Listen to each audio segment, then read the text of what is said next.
বিসমিল্লাহির রহমানির রহিম। আসসালামু আলাইকুম।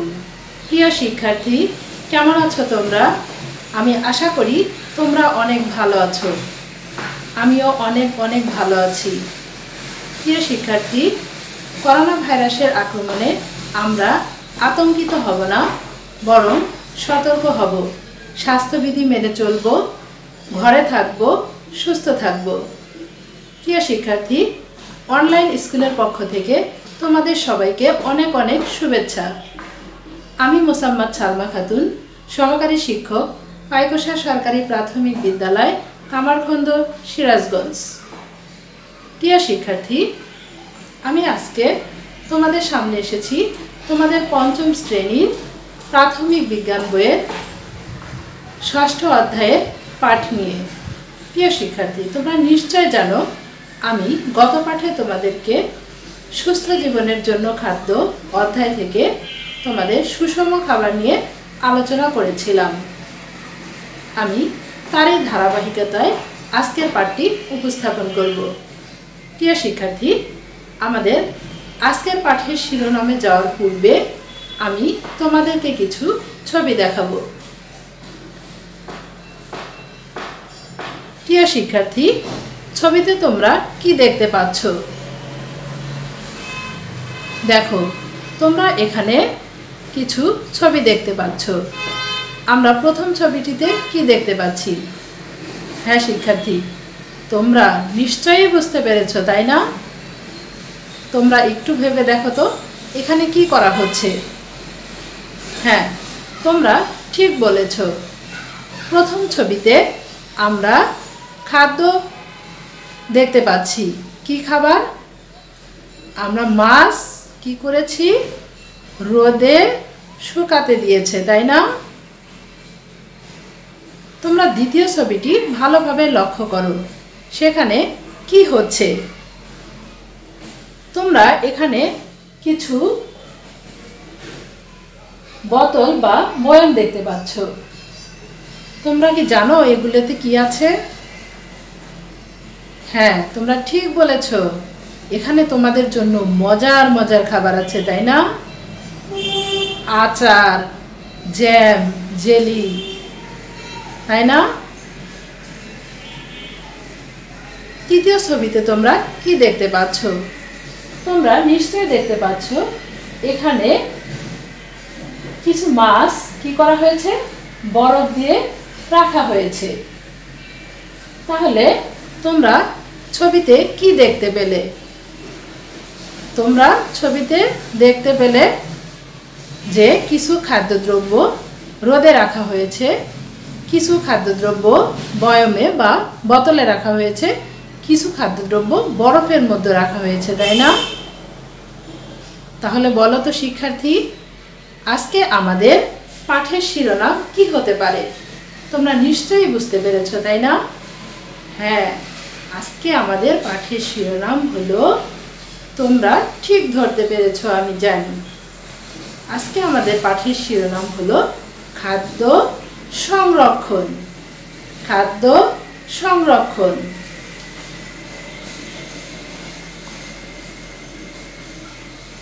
খাদ্য সংরক্ষণ।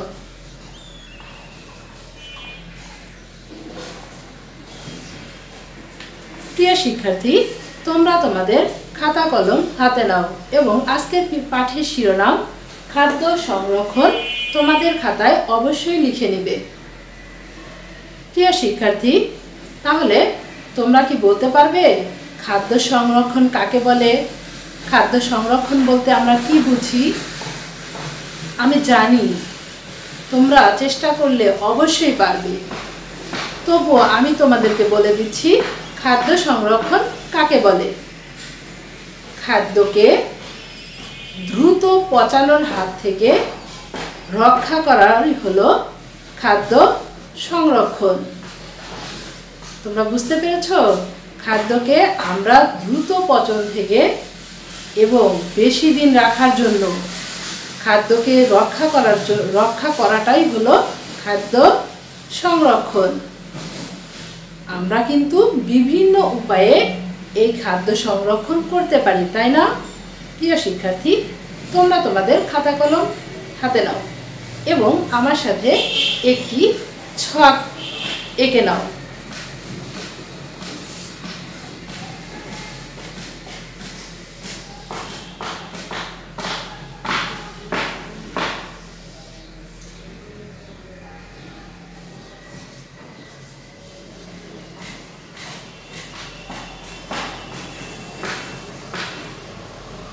প্রিয় শিক্ষার্থী, তোমরা আমার সাথে এভাবে একটি ছক এঁকে নাও। তোমরা এই পাশে লিখে নিবে খাদ্য, আর এই পাশে লিখে নিবে কিভাবে সংরক্ষণ করা হয়, কিভাবে সংরক্ষণ করা হয়। প্রিয় শিক্ষার্থী, তোমরা লিখবে মাংস। তোমরা মাংস লিখবে। মাংস, আমরা কিসের কিসের মাংস খাই তোমরা নিশ্চয়ই জানো। আমরা গরুর মাংস খাই, আমরা মুরগির মাংস খাই, তাই না? তোমরা লিখে নাও গরু, মুরগি।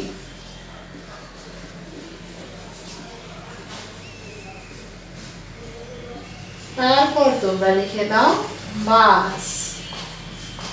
প্রিয় শিক্ষার্থী, তোমরা তারপর লিখবে তোমরা মাংস, কিসের মাংস? গরু অথবা মুরগি।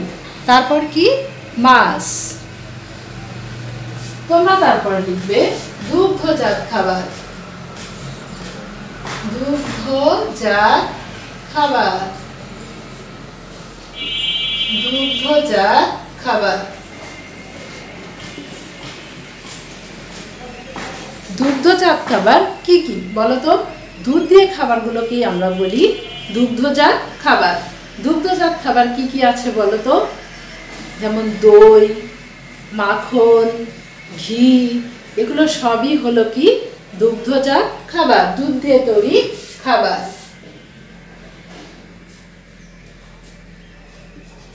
দই, মাখন, ঘি, এগুলো সবই দুধ দিয়ে তৈরি খাবার। তোমরা তারপর লিখে নিবে শাকসবজি, শাকসবজি। তোমরা নিশ্চয় অনেক রকম শাকসবজি খাও। শাকসবজির মধ্যে আমরা কি খাই? যেমন বেগুন, বিভিন্ন রকমের শাক, পটল, করলা, ঝিঙ্গা, এগুলো সবই কি শাকসবজি, তাই না? তোমরা লিখে নাও শাকসবজি। তারপর তোমরা লিখবে ফল, ফলমূল, ফলমূল। প্রিয় শিক্ষার্থী, আমরা প্রথমে খাদ্য লিখেছি, তারপর কিভাবে সংরক্ষণ করা হয়? মাংস। প্রিয় শিক্ষার্থী, তোমরা নিশ্চয়ই ছকটি আমার সাথে এঁকে নিয়েছো। এখন তোমরা এই ছকটি তোমরা একটু ভেবে দেখো তো, আমরা ঠিক কি কি উপায়ে এই খাদ্যগুলোকে সংরক্ষণ করতে পারি। যেমন মাংস, গরু, মুরগি, তারপর হলো মাছ। আমরা এই মাংস এবং মাছকে কিভাবে সংরক্ষণ করতে পারি, বা আমরা কিভাবে দীর্ঘদিন রাখতে পারি বা বাজারজাত করতে পারি, কি উপায়ে, তোমরা একটু ভেবে দেখো। তোমরা নিশ্চয়ই ভেবে বের করতে পারবে। তারপর দেখো দুগ্ধজাত খাবার, দুগ্ধজাত খাবার। তাহলে দুগ্ধজাত খাবার বলতে আমরা কি বুঝি? যে খাবারগুলো দুধ দিয়ে তৈরি হয়। আমরা দুধের তৈরি অনেক খাবার খাই, ঘি, মাখন, দই। এগুলো আমরা কিভাবে বেশি দিন রাখতে পারবো বা সংরক্ষণ করতে পারবো, তোমরা একটু ভেবে দেখো। তারপর আমরা আমাদের দৈনন্দিন জীবনে বিভিন্ন শাকসবজি খেয়ে থাকি। আলু, পটল, করলা, ঝিঙ্গা, বিভিন্ন রকমের শাক। এগুলো আমরা কিভাবে সংরক্ষণ করতে পারবো, তোমরা একটু ভেবে দেখো। ফলমূল, আমরা তো অনেক রকমের ফলমূল খাই, তাই না? তোমরা ভেবে দেখেছো? আমরা একটা ফল আমরা দীর্ঘদিন রেখে খেতে পারি, কিন্তু আমরা কিভাবে খেতে পারি সেটা আমি কিন্তু তোমাদের ছবিতেও দেখিয়েছি। তোমরা একটু ভেবে দেখো আমরা আসলে এগুলো কিভাবে সংরক্ষণ করতে পারি। তোমরা ভেবে ছকটি পূরণ করার চেষ্টা করবে। তোমরা যদি না পারো তাহলে আমি তোমাদেরকে ছকটি পূরণ করতে সাহায্য করব।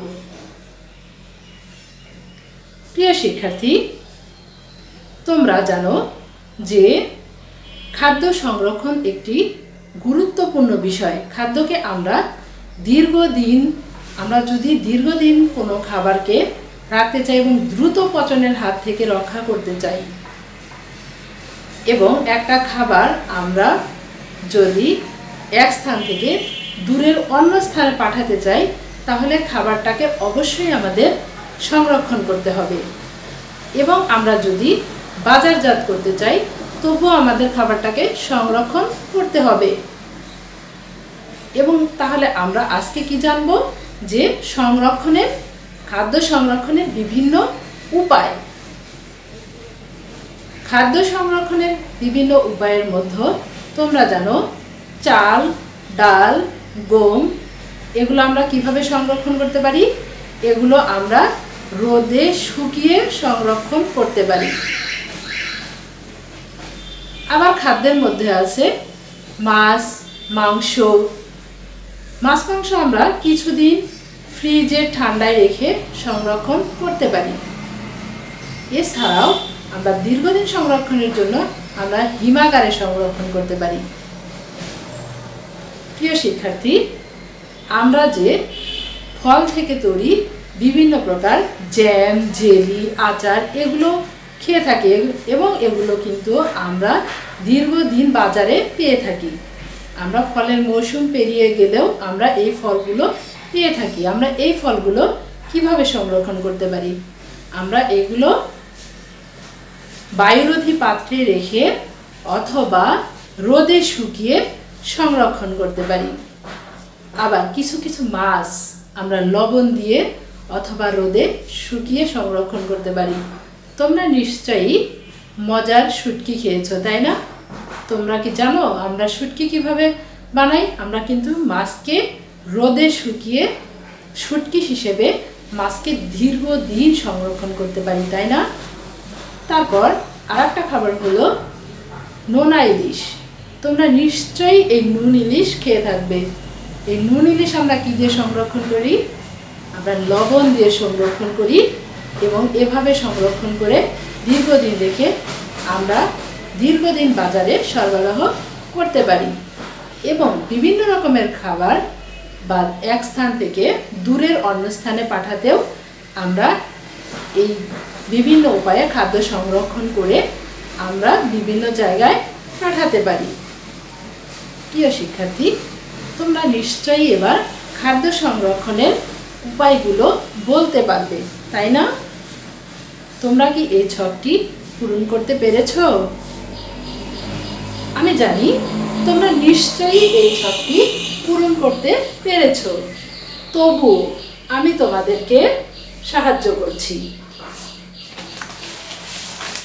তোমরা তোমাদের পূরণকৃত ছকের সাথে আমার ছকটি একটু মিলিয়ে দেখবে।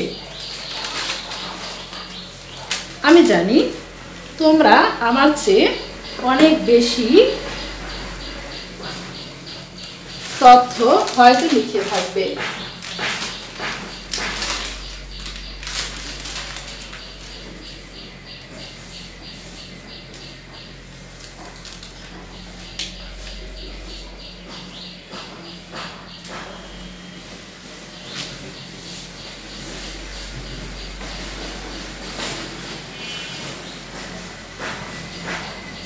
প্রিয় শিক্ষার্থী, তোমরা দেখো যে আমি একটি ছক এঁকেছি।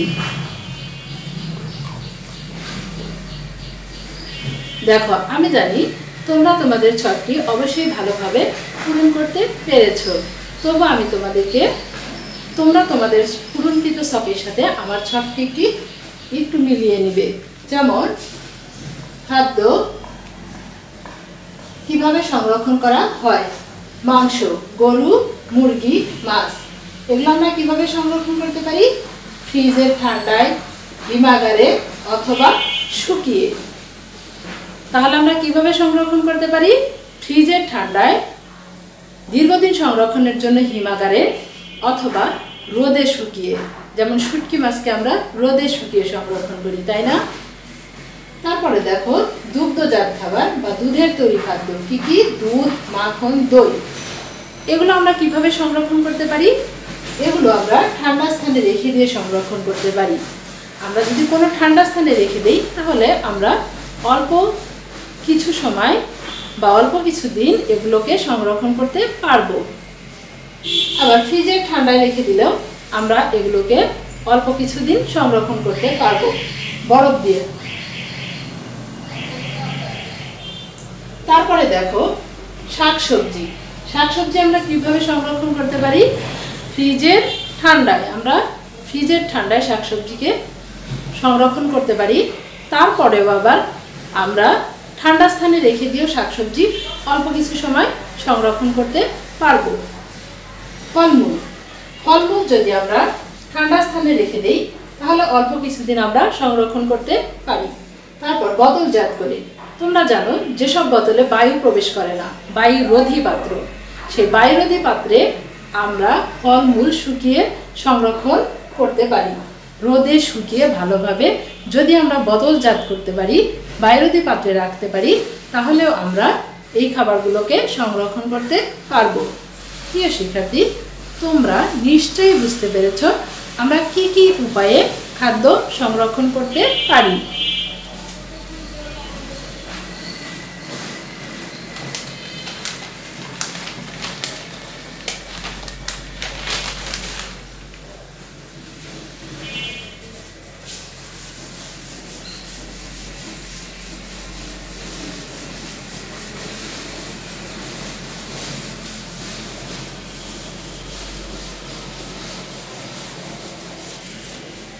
প্রিয় শিক্ষার্থী, এবার তোমরা আমাকে সাহায্য করো।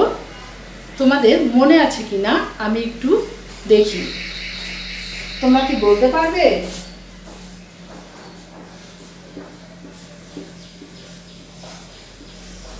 মাংস আমরা কিভাবে সংরক্ষণ করতে পারি? তারপর মাছ,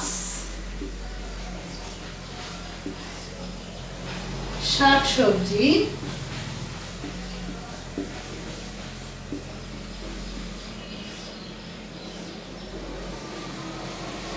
ফলমূল,